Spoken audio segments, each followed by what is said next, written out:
Hi, I'm Corey Nathan, and I host the Talking Politics and Religion Without Killing Each Other podcast. You can find us at politicsandreligion.us. That's politicsandreligion.us. We are your home for edifying, provocative, and fun discussions among high-profile public figures and regular folks like me. We talk about faith and politics and all kinds of topics that really matter in our culture. So if you're tired of screamers and extremists dominating the conversation and you want to join us and take some of that space back, if you want to better understand different points of view, if you appreciate some nuance and just having a little fun, you'll love talking politics and religion without killing each other. And remember, we're real easy to find. It's politicsandreligion.us. Hope to see you soon. We'd love to have you join the conversation on talking politics and religion without killing each other.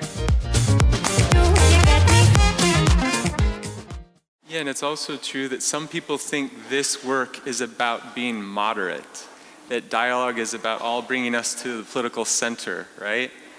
And actually, dialogue is a place of passion and conviction. I think done right, we can hear each other's frustrations, fears, and deep passions, right? If you believe something is true and really important, I want to know. I want to hear it. Wouldn't that be amazing for our country if we could do that? The Village Square, a nervy bunch of liberals and conservatives who believe that disagreement and dialogue make for a good conversation, a good country, and a good time. At the Village Square, we talk about politics, religion, and race. You know, the topics your mom taught you never to discuss in polite company. Listen, at the Village Square, we make pigs fly. Welcome to Village SquareCast. This is Corey Nathan, guest hosting here today. Thank you so much for having me, and thank you for joining us for Respect, Rebel, Repeat, Subversive Friendships for Divided Times. Funding for this program was provided through a grant from Florida Humanities with funds from the National Endowment for the Humanities. Subversive Friendships for Divided Times. As we increasingly geographically sort ourselves and ideologically silo ourselves, like Monica Guzman was discussing a few weeks ago, it becomes ever more imperative to cut across those unhealthy trends and develop some subversive friendships for divided times. In today's podcast, we meet one such pair of fantastically dissimilar friends, Dr. Jacob Hess, author of You're Not As Crazy As I Thought, but You're Still Wrong. Definitely a book I got to get for the for one of my Christmas socks or something like that. And you're also joined by Village Square founder Liz Joyner. It's a great conversation. I'm sure you'll enjoy. Jacob and Liz have been rebelling together for about a decade now, and they're not only convinced liberals and conservatives are better together, but they are obstinately bound and determined to buck this stultifying groupthink and start a trend. This program is facilitated by Leon Kong, the director of operations of Village Square. Vanessa Rouse, who you know very well, introduces Leon, and then Leon introduces Vanessa as the moderator. It's all really cute, and I'm sure you'll love it. But you're in great hands with Leon and Vanessa and the whole crew, so time to turn it over to them for proper introductions. Vanessa, take it away. Let's get on with Respect, Rebel, Repeat. That's what we're all here for. Did anyone bring their best disagreeing friend? We have a little gift for you. Not so much. So we planned for that. Oh, yes. Well, we knew you were coming. And you probably already have pigs.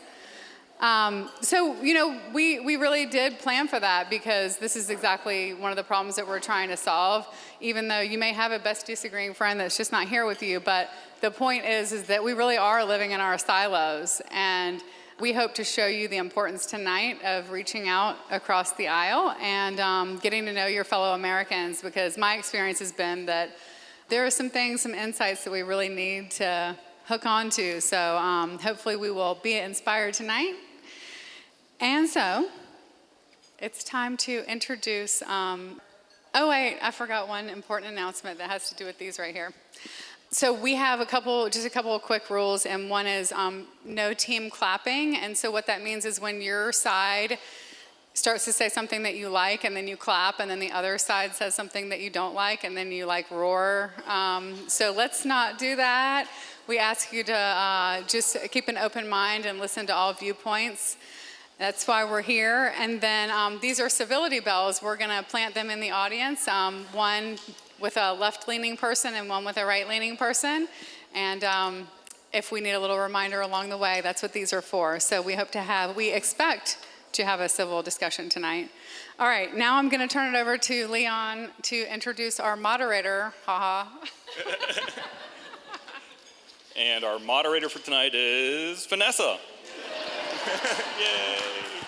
All right, so Vanessa joined Village Square in early 2020 as the membership coordinator and producer of our podcast, Village SquareCast.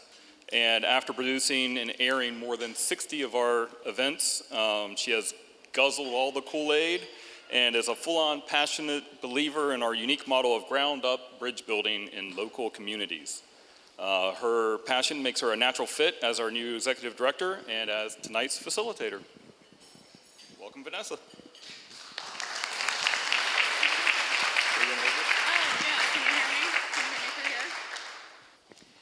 Okay, so tonight we have our pair of disagreeing friends. I'm going to introduce the first one, and then she'll introduce her other friend. So here we're welcoming back Liz Joyner. Liz is my mentor, and I might always consider her the boss, even though she keeps telling me I report to the board now. But Liz really has changed my life and a lot of other lives too. She had this idea, she saw a problem that we were facing 16 years ago before it was on a lot of our other people's radars, and she figured out a way to solve it. And she created this amazing model that many of you have come to know and love in our community. But what you might not realize is that she's a pioneer on the national stage. She got into this when there was hardly anybody doing this work, and now there's hundreds of organizations, and she is the pioneer going all over the US to teach people how we do exactly what we do here in Tallahassee. So thanks for being part of that, and yay, Liz!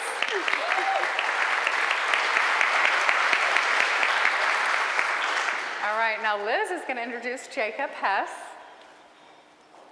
So, I'm a fan of short introductions, but I'm going to do a longer one for Jacob. Jacob and I have known each other for nearly a decade, and one day we decided to go through a list of sort of policies. I don't think we found one we agreed on, right?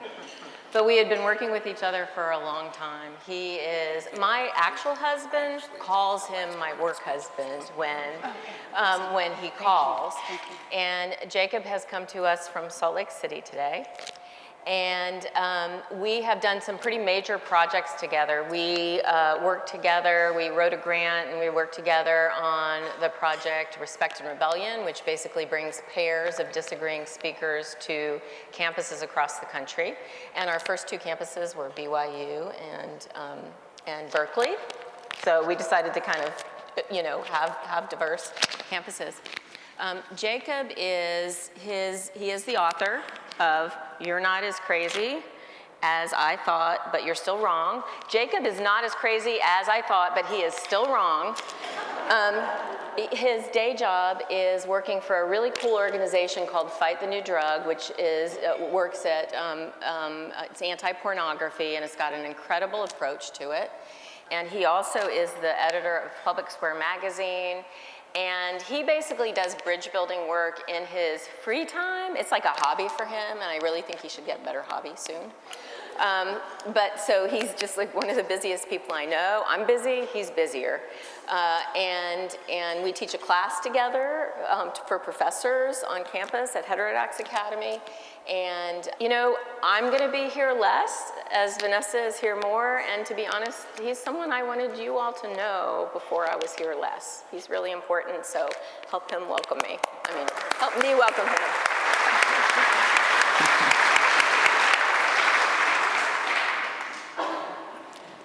Jacob, welcome. Yeah, thank you. Thanks for coming to Tallahassee during a hurricane. Well, You're worth it. Utah boys know all about hurricanes, don't they? Well, my family's reading the news and think I'm an action hero, you know.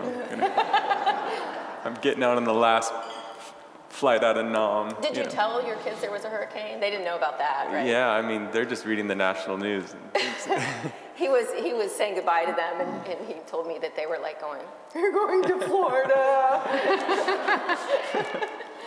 I mean, Florida was just Disney for me growing up. I've never been here, and it's just a beautiful place. I'm in love with Tallahassee for sure. So Thanks tell for us, having me. thanks. So you're in Salt Lake City, you're obviously here in Tallahassee, and with us living in our silos all the time, how did you guys even meet? How did your friendship develop? I wandered into a national coalition of dialogue and deliberation meeting where Liz was speaking, and Where he was on the board, right? Yeah, I was in on his the- free time again. I was on the board, and I just heard this lady talking about civility, and people were actually laughing and having fun, and it didn't sound like a high school civics class. It didn't sound boring, and I thought, whoa, what is this? And so I decided we've got to try this in Utah, and I locked eyes across the room with Liz, and it's just like something bloomed. Yeah, so she's come out to Utah and helped us figure out some of these same things. And it's a dream to be here. I mean, for so many years. I mean, just to illustrate, I was so excited about this. I thought it was so fun. I went door to door in Utah to people in my neighborhood who would have had to buy Girl Scout cookies from me, right? And I said, we'll buy you pizza. Just gather with your political opposite and let's talk. I was this excited. Everyone turned me down. And these are people who knew me, right? And I called Liz distraught, and I thought this was fun. I think it's fun. It's been life-changing for me, you know, because my best friends are like atheists and Marxists, and it's really impacted me. So I called Liz, and she said, Jacob, you need to understand, when you make this invitation to your neighbors, you're messing with deep tribal dynamics, and people get a creepy comfort. She actually said there's a creepy comfort in believing that half the country is against you, and that you're on the right side, you know, and the barbarians are at the gate. People get something from that, and I was like, wow. So over the years, you know, we've talked like this, and it's just been a joy. And I'm actually not the first liberal friend that you have. When I met you, you were really good friends with Joan Blades, who is the co-founder of the organization Move On. Yeah, right? That's right. And you've talked to me about sort of that you had kind of there was some experience in your life early on that was very sad that happened in graduate school that kind of changed you. Well, yeah, I was a conservative kid at the University of Illinois studying psychology, and my brother passed away. I've got my wonderful aunt and uncle here. My brother passed away, and I got the call in the computer lounge, and no one else was there except my lesbian classmate, Adrian. And she knew something was wrong, and I broke down crying, and she just held me, just in this silent embrace. And those scary liberals, they surrounded me with love. And I was just embraced, and not once did I see anyone twirling their mustache, plotting the overthrow of the Republic. And so I just couldn't listen to right-wing talk radio anymore and be like, no, wait, culture war? No, we have different moral visions and worldviews, but I just fell in love with them. And so, you know, I've had just dear friendship, and it's true, we disagree vociferously about some things, Liz and I, but I found a lot of joy in it, and I don't get scared of the differences anymore, you know, even the big ones. So great. Well, so you talked about calling Liz at times, and I wanted to mention something. You joined us for a digital program during the pandemic, and one of the things that I'll never forget is this program was actually right after January 6th, and you called Liz that day. You turned to her, and we were talking about this earlier, and you described how you do often turn to Liz when you have tough things going on, when you're discouraged about stuff. And so my question is, what makes you turn to Liz rather than, other people in your circles who might agree with you, and what do you get out of that when you turn to her instead of maybe some others? Well, we all have people in our life that agree with us already, and it's nice to talk to them too, right?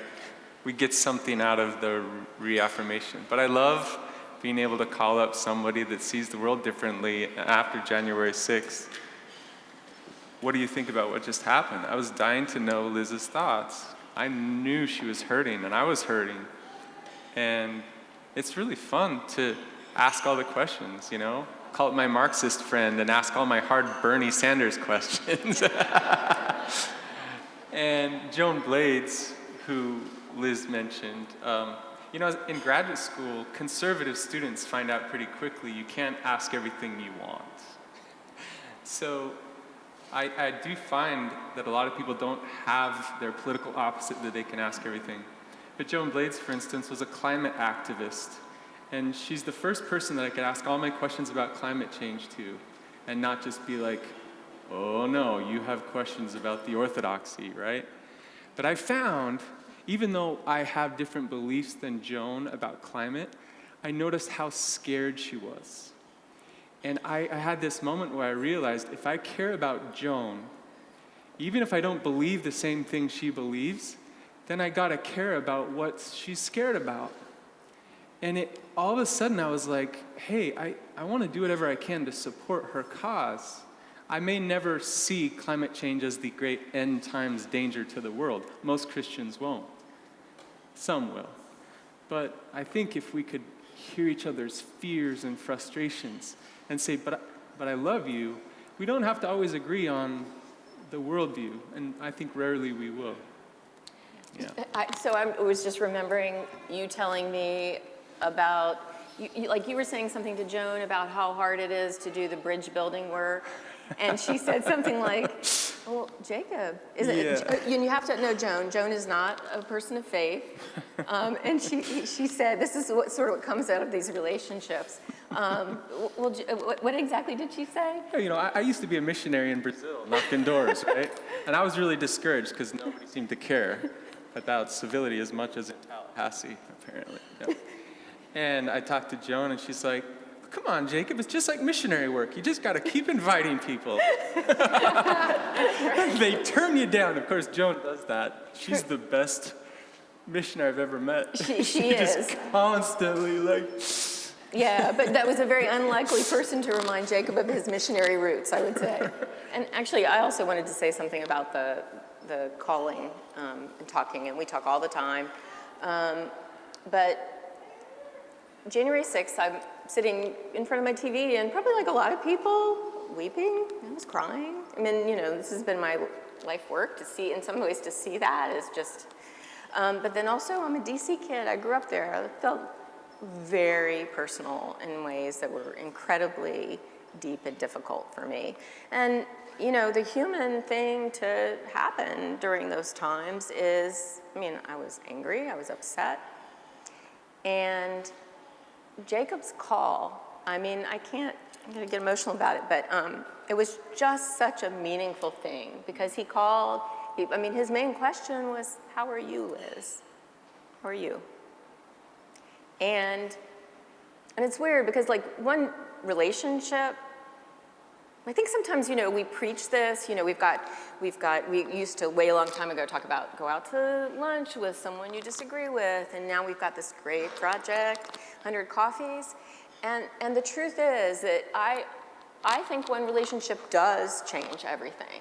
And I would say from then on, I had to be complex in my thinking, right? I couldn't put 70 plus million people And that's a very human thing to do, right? I mean, it's human nature. That's what we do. I couldn't put them in a box because I know Jacob, and because we talked about it, and I also knew him before and everything, but it was just an incredibly important part. You know how on days like that you have a story. This is where I was. This is what. Actually, I really was on the phone with a local person, and he said to me, I was on a Zoom call, and he said, by the way, the Capitol's being stormed. And I'm going, I thought, he has a sense of humor, I thought. But anyway, part of my story about that day is about my dear friend Jacob checking in on me and wanting to know how I was, and it meant a lot. Yeah, what does Liz think? That's actually what we invite college students to do when we go to campus. Since we know how challenging this is, we give them a dare to think about someone who's your political opposite, maybe even somebody that drives you a little nuts, and spend some time with them asking questions. And those who do it, I teach meditation for a living to stressed out people, which is everyone in America. And when you meditate, you sit with all the contradictions inside. And if you just watch them and hold them from a place of awareness, they change. Not because you're making them change. So my experience of this work is very similar to that, except in the space between us. If I sit with Liz or someone else that's driving me a little nuts, Liz doesn't drive me as nuts as others. Yay! If we can sit with the contradictions and hold them in a place of generosity, they change. Not the kind of conceptual conversion that everybody's worried about. It's a deeper kind of change where it's like, oh, we still disagree about God and the universe and identity and all sorts of things, but maybe it's okay. Maybe we can actually learn from it. So I think there's a meditative mindfulness kind of way to look at it. That actually makes me think of something, because I know I'm going to forget about this. But my mom passed away a couple months ago, and Jacob and I obviously talked about that, and I get a video from him, and it's him, our mascot is a flying pig, it's him in his bookstore with his kids, and he's got a flying pig puppet going around in this funny voice. I fessed up, I sent the video to our members, our Village Square members. It was like, he's gonna kill me. But so it was I'm just thinking about the pig. I'm just thinking about you, Liz. And so when Jacob came on the plane, I wanted to show you that he brought me this as a gift. That's amazing. That's great. But that's not the end of the story, because I had a gift for Jacob that I got him, and I got it for him as soon as he said he was coming to town, and I'm giving it to him right now.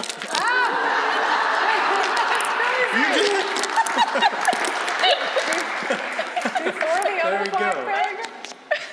That is wild. So you're gonna have to bring that thing back on the plane. No wonder you were giggling. That's amazing. I tried to keep a deadpan face when you gave it to me. And explain to people who don't understand the flying pig what it means. So, actually the original idea was my daughter drew a flying pig, and it's when we're gonna hang out together and have respect when pigs fly, kind of. And the idea is sort of to put the mission appropriately as something that's hard and that's kind of durable and a generational challenge, right? It's not an easy thing. But then also over the years, it is sort of representative of kind of the fact we kind of try to do things in a way that's a little lighthearted, because it's really boring to be really mad and serious all the time. So that's what the Village Square. At some point, one of our board members said, "Well, if they don't get the village, if they don't get the flying pig, then they can't be a Village Square." So. Yeah, and just one more thing. It is harder and harder to imagine the likelihood of pig flying in America today.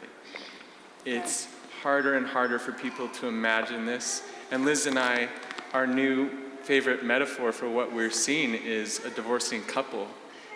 Increasingly we just look around and see people giving up completely on the possibility that their political opposite is anything other than the devil or Hitler. half the country really does believe that the other half is either lying or actively trying to destroy the country. That is delusional, but it's what the cable news hosts on both sides are saying every night. And they're feeding it up, and there's something pleasurable about that narrative compared to saying most people are doing the best they can with what they know, and most people are messing it up on some level, right? That's kind of more of a classic, maybe even Judeo-Christian narrative. We all fall short, we're all doing the best we can.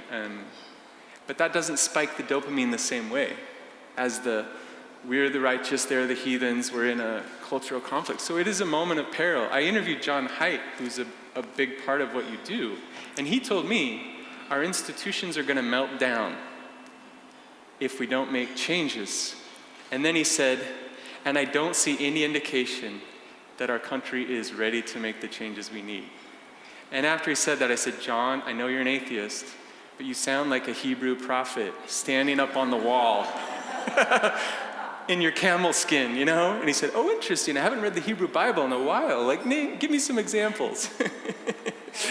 Anyway, That's great. so it's a serious time. So this work you're doing here, it has national implications if we give up on this. So that's why I wanted to come out. Thank you for being here and saying that. I could not agree more. It's changed me, but that's for another day. So you have a question card in the middle of your table. You can either write down a question or you can hold your hands up and yes, we'll bring a microphone to you. And Not yet. Oh, we want you on the radio too. All right, here we go. Right now. Jacob's dad is my brother. He does the best puppet shows with stuffed animals, and that's where Jake gets it. Oh, that's great. That's great. Thank you. He told me that, and actually I also want to say while we're talking to you is that Jacob's uncle and aunt are here temporarily in town. This is totally coincidental. I learned it after I invited Jacob to help support the building of the LDS temple on Thomasville Road, which is like a 5-minute walk from my house. So that was a very wonderful thing, and it means that they're here tonight. Yeah. So I'm going to ask, oh yeah, you're going to ask a question, and then I have one more. You go. What do you disagree on? Two. Just name two, the top two. Guns. We disagree on guns, right? Guns in the pandemic, probably. Yeah, I think that's probably the top two. And sexuality and gender and probably race to some degree. Maybe a little. Yeah. Actually, you know, so one of the things we were talking about, because we were anticipating that question, and we were talking about the fact that we really do not spend a whole lot of time talking about what we disagree about, because in a really weird way, you said this better than I can, but in a weird way, we're just past that. I kind of assume, yeah, he disagrees with mine everything. But in another kind of way, talk about your marriage metaphor that you shared with me about that. Well, yeah, it's like when there's tension in your home, you know how everything is a problem, including the dishes and the bathroom and the plans next weekend. Everything is hard. But when you restore that attachment in your relationship, do you really solve all that? Probably not.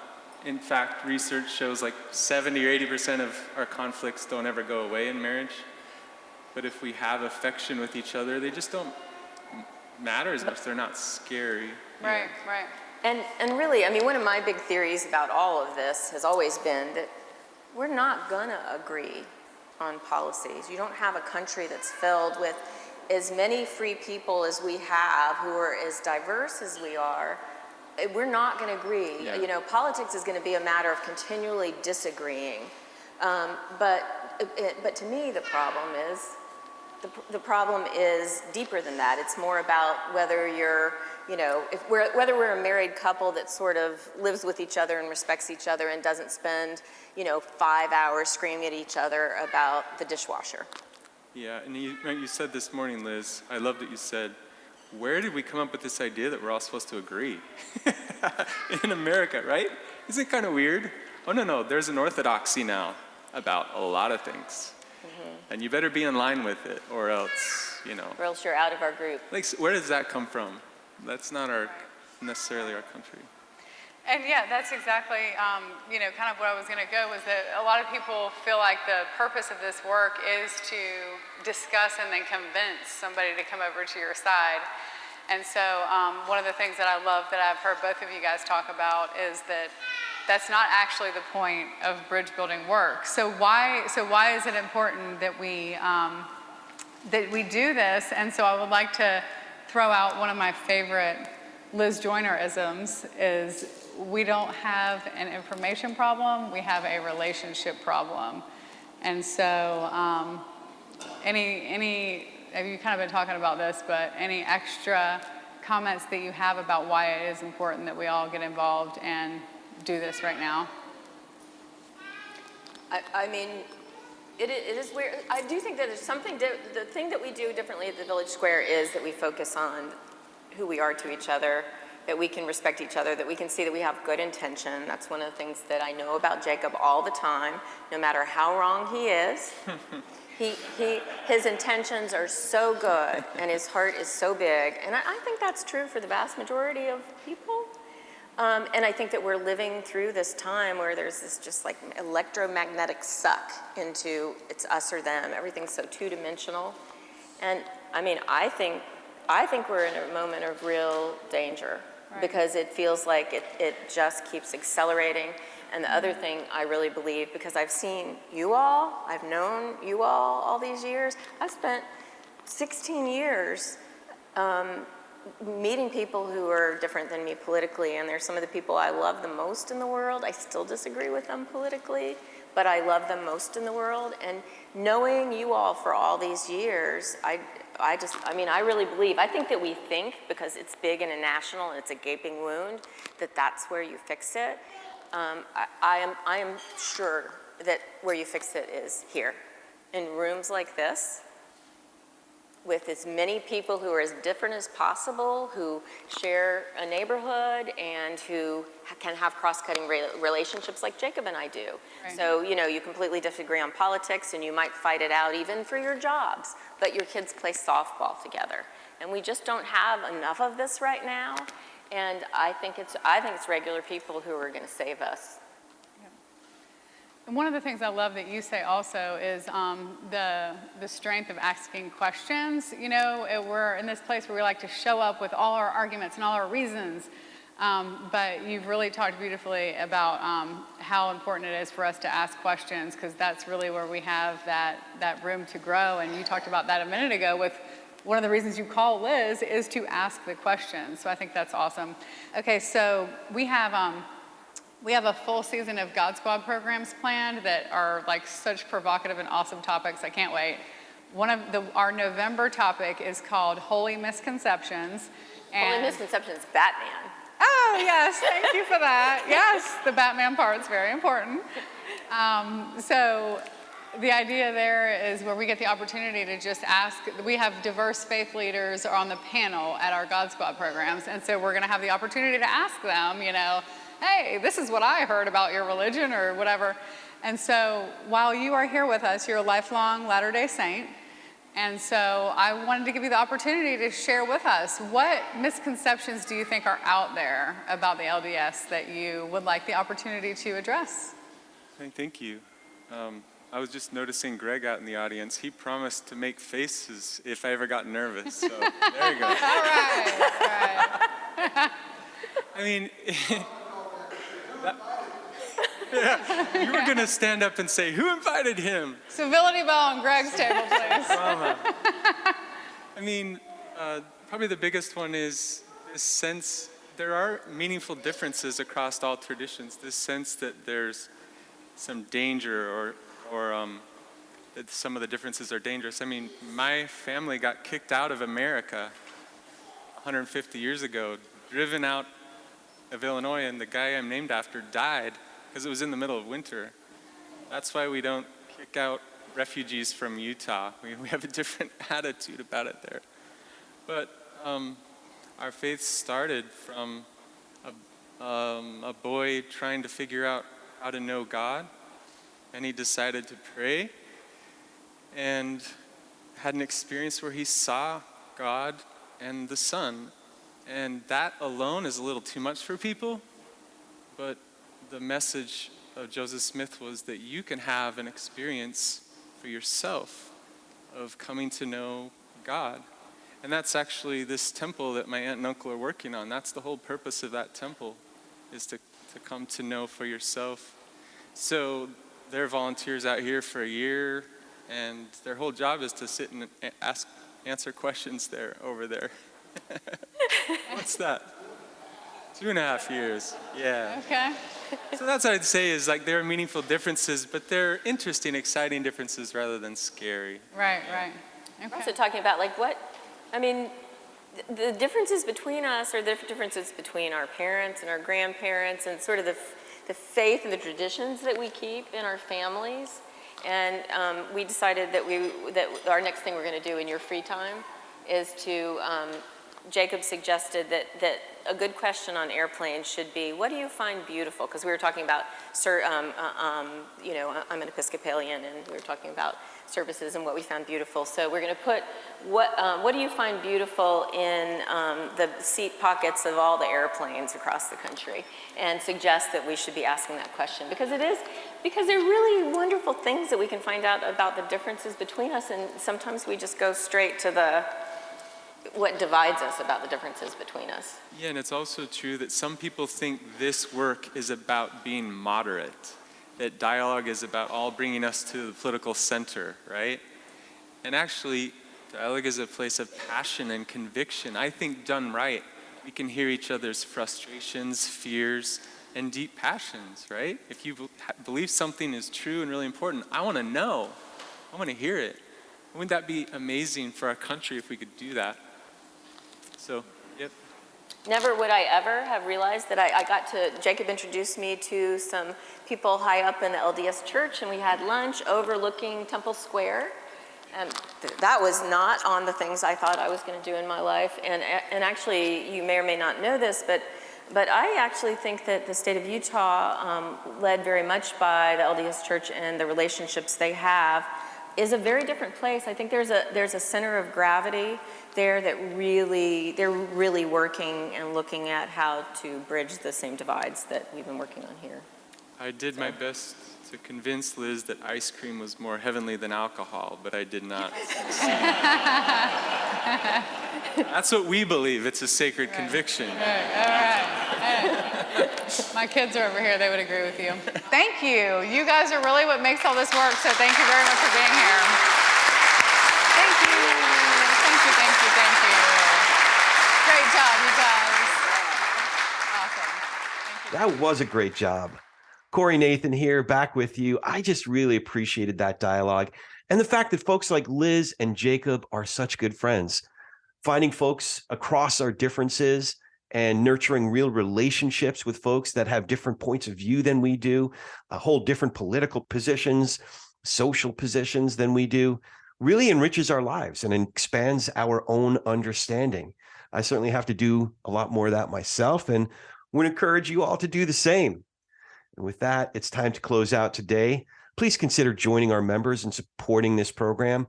You can become a member for just $7 a month or $76 a year, and your business can join for $250. Go to villagesquare.us/donate. That's villagesquare.us/donate to join today. And while you're there, sign up for Village Square's newsletter to stay up to date with everything happening at the Village Square. Go to villagesquare.us and scroll to the bottom for the sign-up box. Funding for this program was provided through a grant from Florida Humanities with funds from the National Endowment for the Humanities. Check out Florida Humanities online at floridahumanities.org. We appreciate you listening to Respect, Rebel, Repeat, Subversive Friendships for Divided Times. Until next time, we challenge you to reach out with an open heart and mind to someone who doesn't look or think like you. It changes everything. We'll talk to you soon, and thanks so much for listening to Village SquareCast.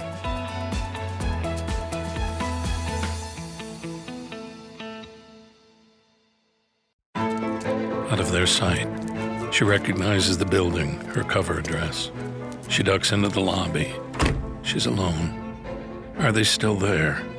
Watching, waiting. She was always in danger, and who knows what would happen. if she was discovered. Welcome to Exile, a podcast from LBI, the Leo Beck Institute, New York. Narrated by screen and stage legend Mandy Patinkin. When everything is taken away, then what? Each episode an untold story from the archives of the Leo Beck Institute. First-hand accounts of Jewish lives in the shadow of fascism. I mean, she's really going into the heart of the beast. Exile with Mandy Patinkin, a Leo Beck Institute New York and Antica Productions podcast. Available wherever you get your podcasts.